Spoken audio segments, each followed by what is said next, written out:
Hi, welcome to this explanation of methods in context essay.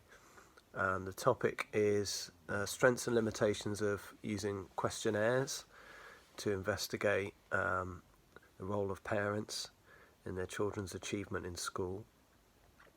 Okay, so you could start the essay with a definition of questionnaires, and you can mention the parent's role as well at the start, which is the context. So it's important to be aware of strengths and weaknesses of questionnaires, but with each point that we make, so things like reliability and lack of Verstehen, things like that. So that's a strength and a weakness. But we need to refer to the role of parents and the research characteristics of parents and other possible respondents. So, for example, students may not give accurate responses about their parents' involvement for various reasons. Parents may manipulate the impression they give of what they do in terms of time they spend, talking to staff and contact with their child, with homework and so on. And staff also may give slightly distorted responses due to their own, professional role and responsibility for children. So sometimes they may at times blame parents, or they may be more likely to give a misleading impression of the relationship with parents that kind of gives a good impression of themselves as staff. So there's a few of those kind of issues that you can refer to in each paragraph. So I've already given a definition at the start. I'd say, using written questionnaires to study the parent's role, there are a number of issues. Questionnaires involve standardised questions. All respondents are given the same questions in the same order. They can offer benefits as they tend to, you can collect quantitative or numerical data, but there are limitations with this approach for such a sensitive topic as the role of parents in child's achievement. So that's a good starting point.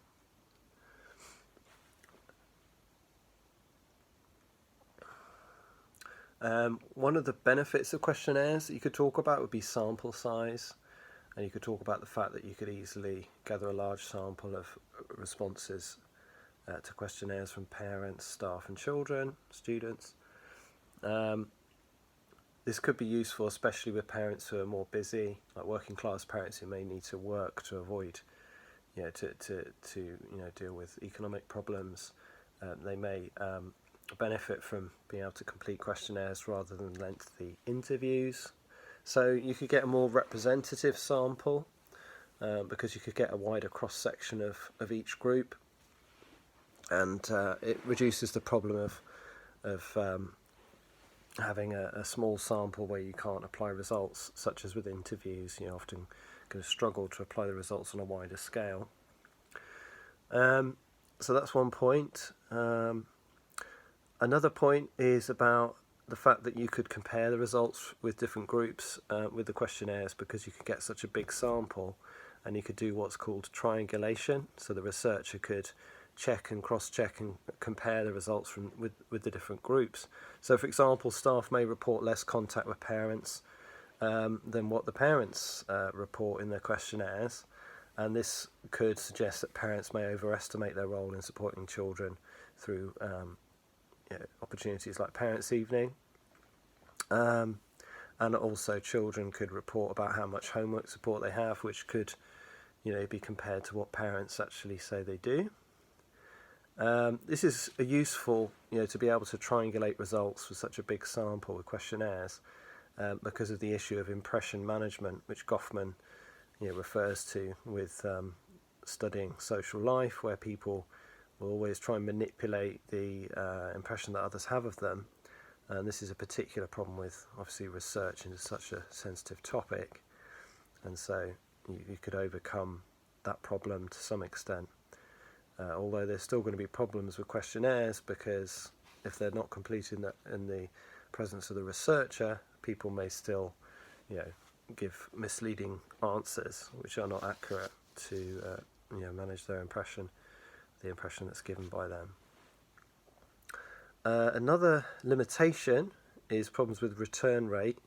Some parents, particularly perhaps those from working class backgrounds who are less educated and familiar with research, may be reluctant to complete the questionnaires, and that would make the sample size smaller. It would be harder to apply and generalise the results to the larger population.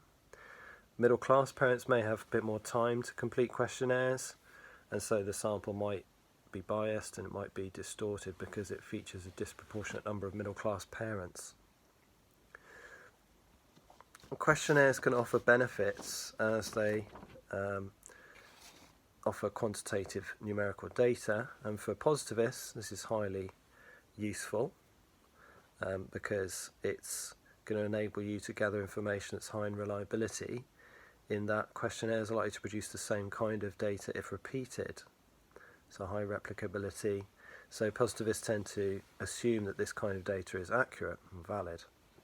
And so you could, for example, measure the amount of contact with school staff by parents, the amount of time they spend supporting their children with homework. And those could easily be measured using closed questions in a questionnaire.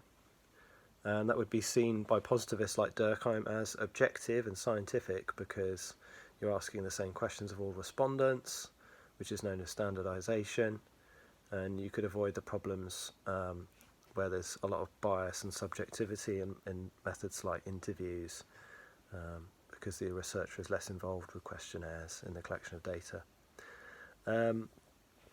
However, interpretivists, such as Atkinson, would argue that qualitative research would be better for such an emotive and sensitive subject as the role of parents in the children's achievement.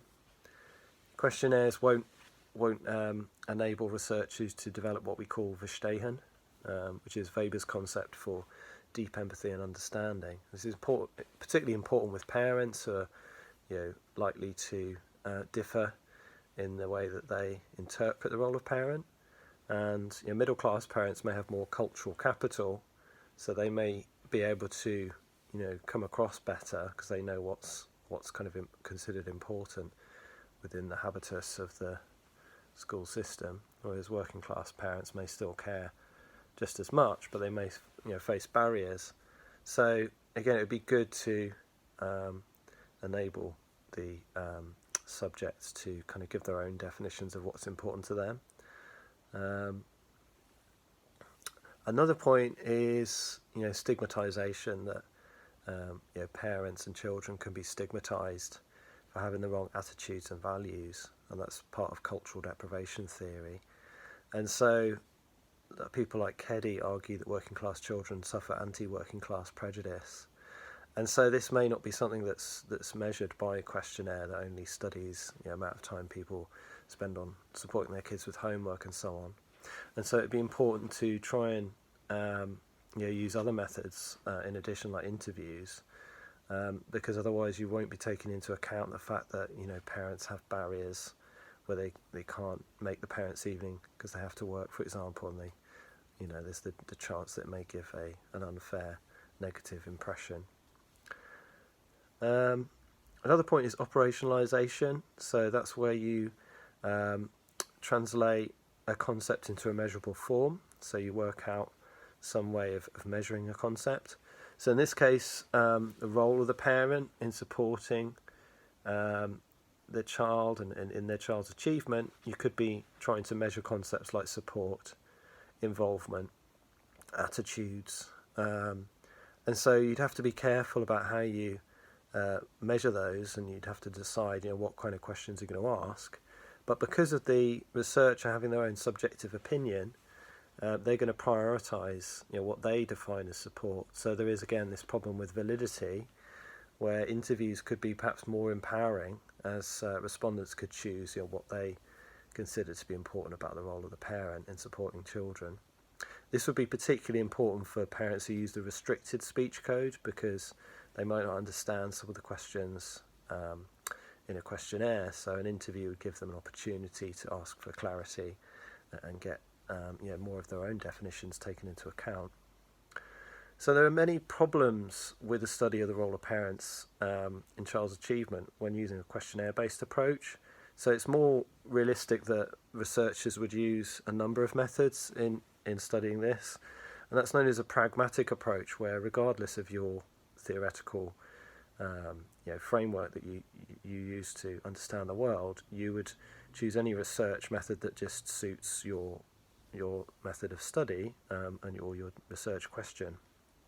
And so it would be inadequate to use questionnaires for a topic like this, the role of parents. I hope this has been useful. If you have any questions, please let me know. dbutcherbima@gmail.com.